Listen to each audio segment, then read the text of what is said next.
Bonjour, my name is David DeVere. I'm a wine educator and traveler, and you're watching Savvy Nomad TV, the eau de vie edition.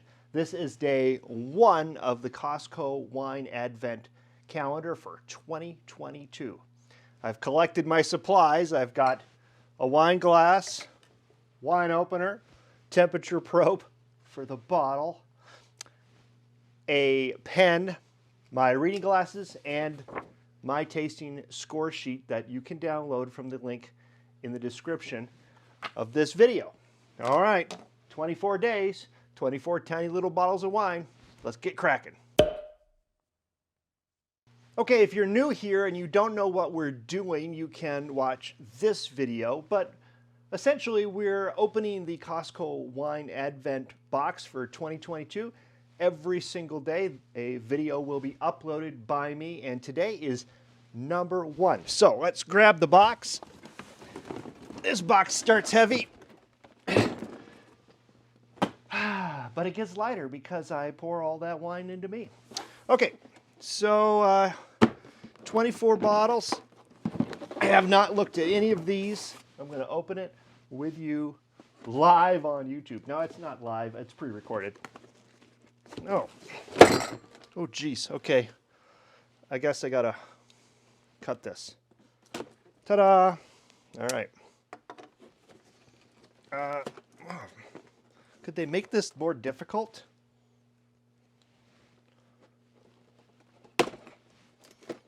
All right. Woo! We did it. Okay. So. Riveting stuff, this stuff on YouTube, isn't it? Okay, here's number one. I have no idea what it is. I don't watch any reviews. I didn't even look at the display. I don't want to ruin it. And what do we have? It's red. Whoop, missed that. It's Right Hook Cabernet Sauvignon from Bulgaria. Okay, let's get into this. Okay, before we get into the wine, let's talk a little bit about the wines in the wine box, what Costco does, and what I have learned since last year doing this Advent calendar. If you look at the wine, here's the label. Hopefully that focuses. And what you see is it says Right Hook Cabernet Sauvignon, Bulgaria, Thracian Lowlands, and PGI. I'll get into that in a second. But what you should know is that all the wines from the box are made specifically for the box. So they're not independent, well, they're not individual labels. You can't go out and buy this specific wine. You're not going to find Red Hook in a big full-size bottle somewhere else at a liquor store or at your Costco. These wines are all specifically produced, labeled, and packaged just for the Advent box. And the Advent box each year grabs wacky wines from all over the world. Sometimes the wines are from traditional areas like France, but often they're from odd places. And certainly Bulgaria qualifies as that.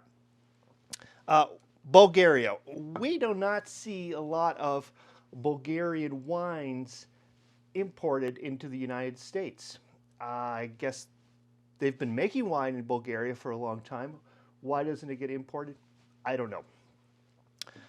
Bulgaria is next to Turkey. It borders the Black Sea. It's got Romania to the north and Greece to the south. So they've had influence, Greek culture and Cyrillic culture for a long time, and they've probably been making wines for a long time, but I imagine the Cold War put a real damper on their 20th century wine export industry. So now they're not a new country, but they're a new exporting country.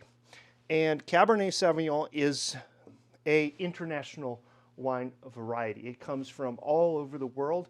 It originally, it's thought of as a French grape variety. It is a hybrid between Cabernet Franc and Sauvignon Blanc. Both Cabernet Franc and Sauvignon Blanc at some point got together and made a baby, and the baby is Cabernet Sauvignon. So it's a French grape. It evolved probably, they think, sometime in the Middle Ages. PGI, I think that's what it said, PGI is protected geographic indication or area. And what that means is that they're saying, the Bulgarians are saying to the European Union, because this is a European Union standard, that the area of the Thracian Valley, that the wine there is significant and unique, and it all comes from this area in this bottle. So that's actually a good quality indicator. When the label says just one area, usually the quality is better, because if you grow everything in one and source it all from one area, it's generally better than a broad blend, more generic blend of wines in the bottle. Okay, still looking at the label, you can roll it around and look at the back, and this is where I need my reading glasses. Tiny, tiny print here. The thing that you want to look at is the vintage. So it's 2020, so it's a 2-year-old bottle, not particularly old for Cabernet Sauvignon. And then alcohol percentage. The alcohol percentage here is 12.5%. Cabernet Sauvignon, especially from Bordeaux or Napa, really from California, they are much higher in alcohol.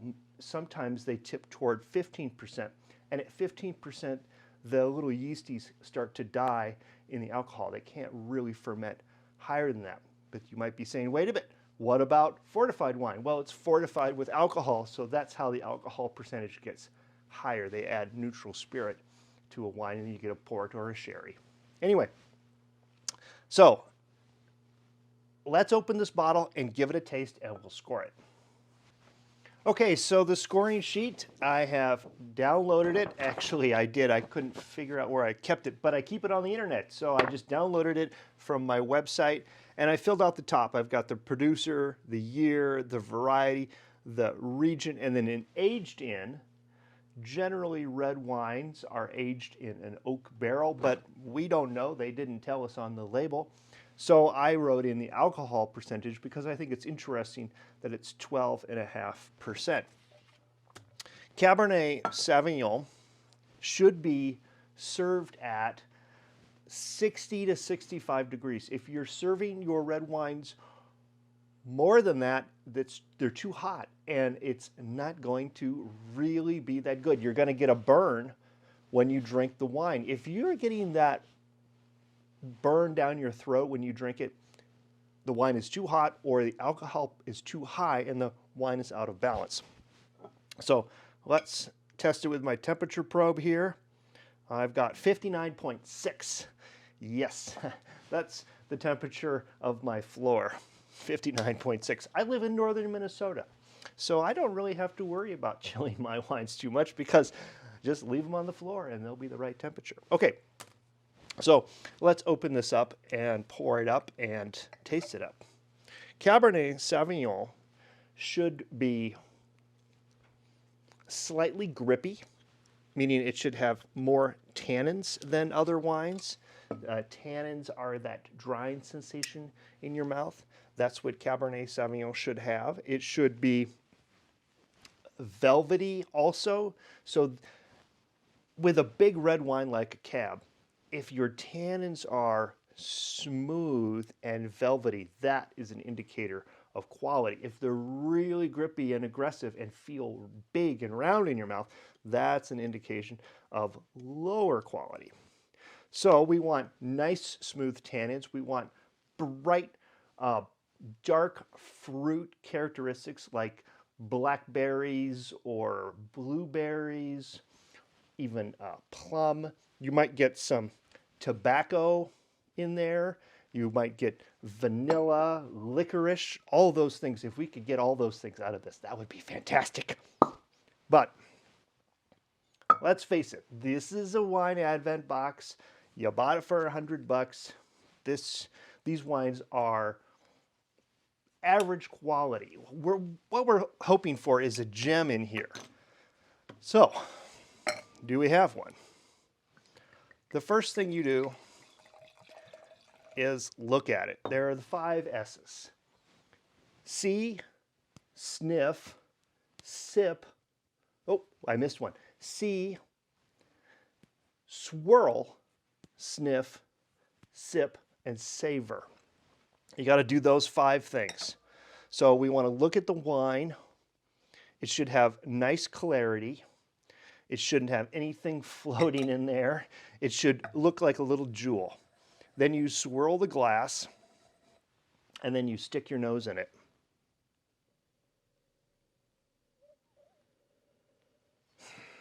This is our first opportunity to score the wine. And what are we scoring? We're scoring aroma. We want an aroma of something, anything. Does it smell like anything? And actually, it smells all right. It doesn't smell bad. It's not overly aromatic. I do get an aroma. Maybe a little bit of Jolly Rancher candy. Slight, like a watermelon Jolly Rancher. I'm going to go with that. Okay, so I smelled something, and I give it a score. The scores are 1 to 10. 10 being, woo, this is fantastic. 1 being, oh, there's something wrong. And I think I'm going to give it a 6 because I got Jolly Rancher candy. It's not really pronounced, but it's there. Okay, now, as we go down the chart, we've got acidity, balance, complexity, finish, and a final score. So let's give it our first taste. I do these videos in the morning, so my palate is pretty much fresh. I haven't had anything going on for the day. If you're drinking this in the evening, your mouth's actually going to be tired. Okay, anyway.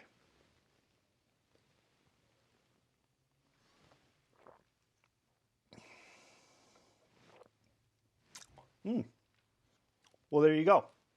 That's that grippiness, but it's not super grippy. Okay, I shouldn't get ahead of myself. Filling out a little card. Is it dry or sweet? It's dry. What's the body? I'm going to say medium. It's mouth filling, but it's not like over the top. Acidity. I'm going to give it fresh is the word. I'm circling these things on the card. And now I have to give it a score.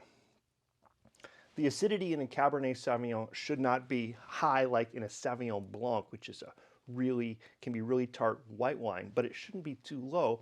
It should balance out the alcohol nicely. And actually, I think this had good acidity. I'm going to give it a 7.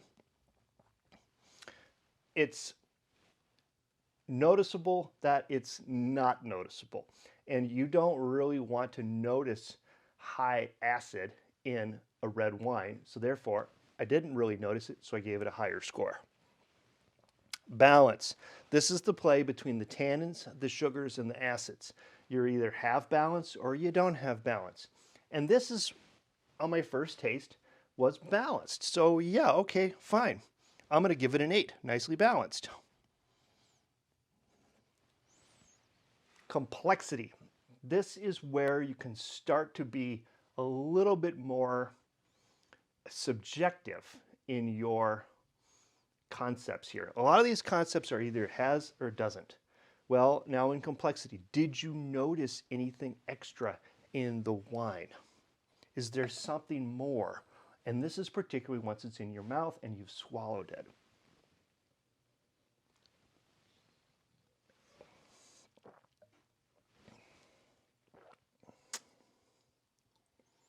Nope, it's not overly complex.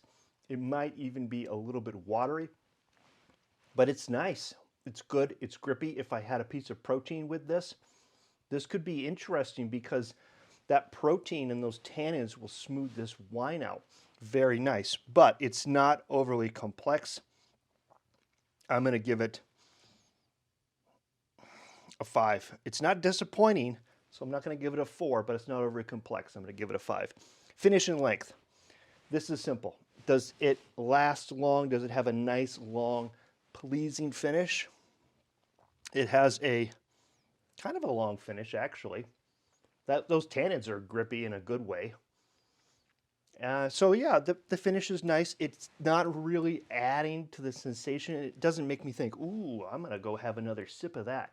Sometimes really good Cabernet Sauvignons can have just this wonderful taste and aroma and mouthfeel that you just think, oh yeah, I want that.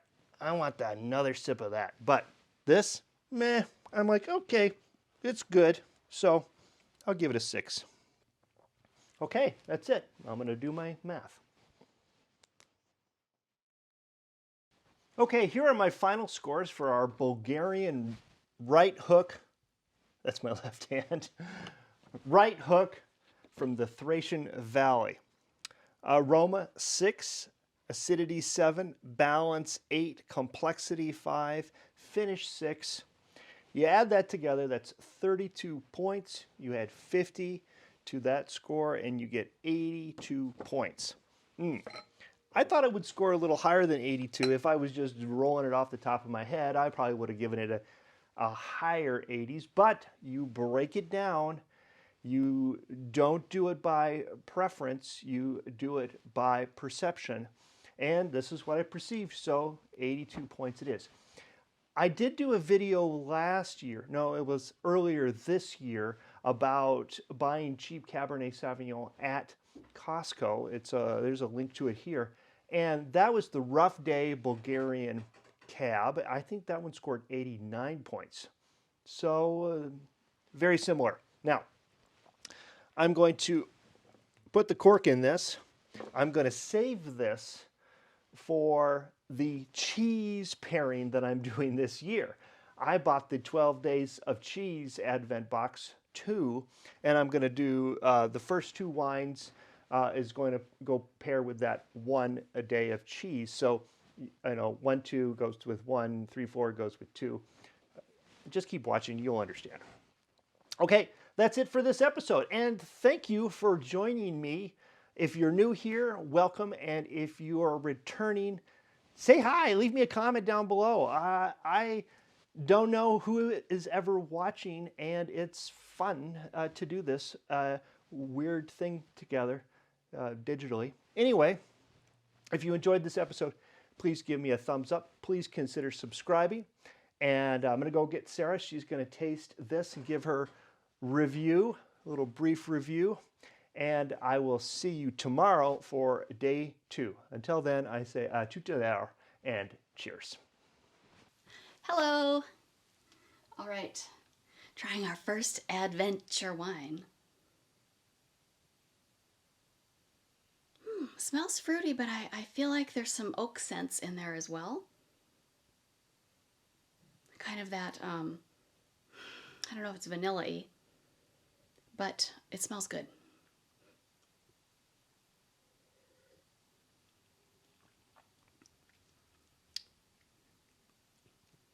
Drinkable. Cheers.